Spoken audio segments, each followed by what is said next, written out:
Hey, ladies and gentlemen, welcome back to the channel. As always, it is Nick here, back with your daily crypto news and analysis. And today we're going to be talking about Xinfin Network, aka XDC. So let's just dive in and let's talk about a few things. First and foremost, I'm starting it off with this quoted tweet from Impul talking about XDC Foundation. Basically, another great week for the XDC network. Initially, they are mentioning, the Huobi, AMA with Bill Sabel, talking about the network itself. And yes, we are already listed on Huobi, which is a pretty large exchange. And the reason why I bring this up is because this is a top 10 exchange with over $1 billion in volume on the 24-hour span, almost 870,000 weekly visits. So when we talk about this does also open, the eyes of other major exchanges that have not listed XDC, which is a very large number of them. And it basically could give them the insights on like possibly listing XDC by hearing about the token, hearing about the network, and basically having that confidence to list the token. So I actually look forward to seeing what happens going forward. But I thought that was a nice mention. We also do see like Impul's coverage continues. Impul's XDC network powered payments platform continues to gain momentum with increased coverage from multiple outlets and sources. Which again, this is instant settlement payments around like XDC, but of course they do have a ton of other use cases around it. And last but not least, we do see the network, mainnet on Overledger, for an example, launching. And if we do continue to see weeks like this, which I do suspect that we will, as you guys know, like in my last couple XDC videos, for an example, we have covered like the weekly updates from XDC Foundation, and it's been a very similar, look like this, for an example, where we do see like multiple extremely bullish announcements. So I'm actually very excited to see the future of XDC. They do seem like they're going to continue to grow and expand and build no matter what time it is within this market. So I definitely do cheer them on in that aspect. Now, also, in regards to where XDC is actually positioned, we do see our XDC ICC. The big win here is the UK, who will be the first G7 economy to go fully paperless when it passes the Electronic Trade Documents Bill in 2022/early 2023. And yes, we are getting very, very close to that time frame. Next up will be Germany, who will be leading from the front as G7 host. And we do see down here, goal number 2, double the number of countries aligned to MLETR or in the process of legislating to do so, up from 7 in 2021. The big win here is the UK, who will be the first G7 economy to go fully paperless when it passes the Electronic Trade Documents Bill in 2022/early 2023. The bill goes into Parliament in mid-July on fast-track procedures, with 80% of bills of lading worldwide operating on English law. This will generate welcome momentum in the system. Note connection to the Commonwealth. So this is actually pretty large, and of course next up will be Germany. And we know how massive this actually will be in regards to a domino effect. This will all kind of happen roughly around like the 2022 to 2023 time frame, which I think is actually perfect in regards to like ISO 2022 also going live. So definitely very exciting to watch. And talking about, of course, like trade finance, for an example, we did see Trade Tech also announce earlier, talking about capital markets. Trade Tech Distribute sets the standard for the entire trade asset origination and distribution lifecycle, allowing users to engage with banks, non-bank originators, and credit issuers in their own secure private network. I do think that Trade Tech should be the spotlighted use case around Xinfin. I know that it is not labeled under like XDC utility, for example, on the Xinfin website, but I think that this is a very similar structure to even like Trade Phoenix. So this is not one to undermine. And like I said, I've always focused on Trade Tech more than anything else within Xinfin, because again, remember, Trade Tech was the company that worked with Xinfin for the first tokenized trade finance basically bill. So or if we will, like document. So again, when we look at this, like I want Trade Tech to basically be at the forefront of Xinfin, because I think that they are basically establishing themselves within the trade finance area. But also, I mean, like, even if we go over to Trade Tech, for an example, in regards to like this document, we do see down here, this is going to be the life cycle management for asset distribution. They are focused on some very large use cases around this, but of course, we do see like the key benefits, for an example, network as a service, securitization as a service, trading automation, customizable reports, including mark to market, net asset value, aging, and position reporting. And also remember what I said around Trade Tech. I don't know if you guys remember it because it's a little bit of an older video now, but I basically said like around like the trade finance and many other major areas within this industry, what is going to be a major use case? Yes, yeah, sure, it's going to be digitization of like, for an example, like paper documents, but automation is also key. Like automation is such a huge portion of the use case value around trade finance, which I do love the fact that like trade tech has already been like positioned within that area. Like if you do go over to like their products, for an example, or sorry, in regards to like their technology, and you go to like, for an example, like trading automation, this is built for bank asset distribution, and they're talking about again, financial institutions here, bank to bank. Basically, this is going to cover some very large money aspects. We do see like trade tech covers the entire trade finance product, spectrum, whether funded or unfunded, from letters of credit and guarantees to trade loans, supply chain finance, and receivable structures. And again, they transform how banks and investors connect, interact, and transact. And this is why I've said like trade tech is one to continue to pay attention to.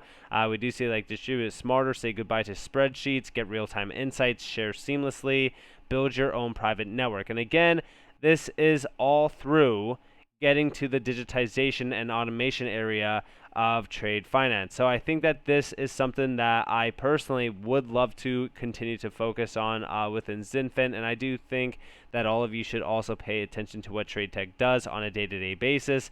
Again, remember they have direct connections to, for an example, like TFDI and ITFA, and they have utilized Xinfin in the past, and this is basically the major name around trade finance to Xinfin. And also, like I said, in regards to ISO 222, we do see here in conclusion, investors should closely watch cryptos utilizing the ISO 222 standard. It's clearly the future of worldwide interbank communication, and with many believing that cryptocurrency is the future of money, the fusion between these two systems could bring an explosion in the popularity and usage of cryptocurrencies between traditional and crypto-focused decentralized financial entities. And yes, this is basically the truth. But I also think that in regards to like ISO 222, like how big of a role will this play in regards to like a messaging format, for an example, or just like in regards to like communication between like banks and financial institutions, and just like in regards to like the financial sector. I do think that it could play a pretty large role, but the way that I look at ISO 222 is just the idea of like, the company itself is compliant. The token isn't technically compliant, but it allows for that token to be utilized through that company's, for example, use cases. And yes, like I said, it does help digitize, or not digitize, but move to a digitized world by having these messaging formats in place, because most of the, ISO 222 tokens have been focused on some very large use cases in regards to like their value, but also, within their respected, overall industry as well. And talking about ISO 222, for an example, we go over here to the payment infrastructure news, where they were talking about ISO 222 with Swift. We do see here, the ISO 222 experts from DPS Group with a summary of the latest Swift publication. Swift opens the countdown to ISO 222 migration, but at the same time scales down expectations for the use of rich data MX in the first year of the coexistence phase. Now, of course, they did follow this up pretty quickly, or actually it was 2 days before this, not pretty quickly, an alternative solutions platform for quickly and securely sending ISO 222 compliant financial messages. Impel Official and Xinfin Official announced the official launch of Impel. Confidently, they speak of a next generation alternative to Swift and SEPA. And yeah, I think that like when we look at this, we've talked about this overall, article in the past. The reason why I bring this back up, and the reason why I want to, speak to you guys a little bit more about this, is because we have been covering the idea of like Xinfin or not Xinfin, but like XDC itself as a token, being utilized as the liquidity bridge within Xinfin and even Impul and also like R3 Corda between some major institutions and banks.